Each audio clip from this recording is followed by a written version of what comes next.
ngoba ngihlala eduze nje eduze. Umuntu mangabeza kwami ngivele ngithi ngena yehle sizakala wehle ungene uthi ngizomedlekeni bese ngiyaqhweba ngendlela yokuseduze ngayo nomgwaqo.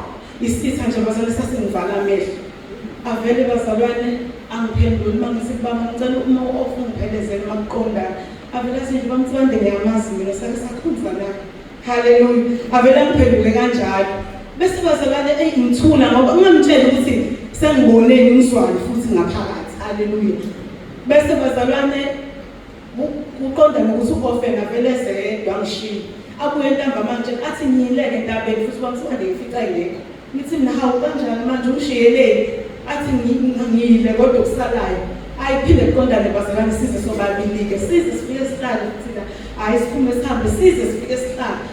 Bazalwane ngaguqa ngakhuleka ngabuza uNkulunkulu ngathi Nkosi yini othi angiyele entabeni? uNkulunkulu wanginika izwi kuJobe 5 chapter 5 verse 8 elithi mina bengiyakumfuna uNkulunkulu bengiyakubeka indaba yami. Ngaphenduleka bazalwane. Kodwa okuyilona elenza ukuthi ngithathe isinqumo ukuthi sengizoya entabeni futhi ngeke ngisaphuma. Izwe lapha kuyisambulo chapter 2 ufunde uqale kuverse 1 ugcine verse 5. Bazalwane ebusuku akazingiselelayo bazalwane. uNkulunkulu ekhuluma nami ngabelozwi lelo ethi nje uma ungaphenduki ngiyeza ngikususe uthi besibani uma ungaphenduki. Bazalwane ngalinda ukuvuka ngalinda u4 ekuseni ukuthi loba kuyavuka emsebenzini ngavuka kuqala ngakwenza isikhaftini ngabuye ngathi nasi isikhaftini ngathi mfethu ngicela ungivumele ngentabeni ngathi nje ngicela ungivumele ngentabeni wathi wangala futhi bazalwane wathi hayi ngizokuphelezela mfazi wami washo kanti wathi ngizokuphelezela. Ngibonga uNkulunkulu bazalwane kuningi engufundile ekhaya lezwi nala entabeni endlu kaJehova kuyabonelela uNkulunkulu usizile kakhulu bazalwane emndenini wami.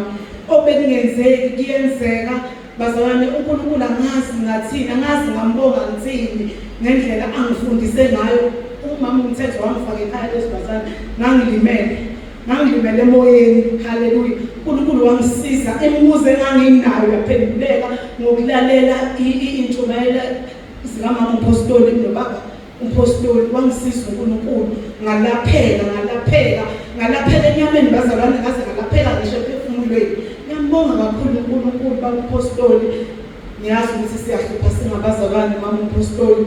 Siyacela uNkulunkulu aniphe amandla amakhulu anibusise ngesibusiso sakhe esicebisayo singanezeli usizi enikwenza kithi kukhulu kakhulu nisifundise indlela ebheke ekhaya ezulwini. uNkulunkulu anibusise bazalwane nonke.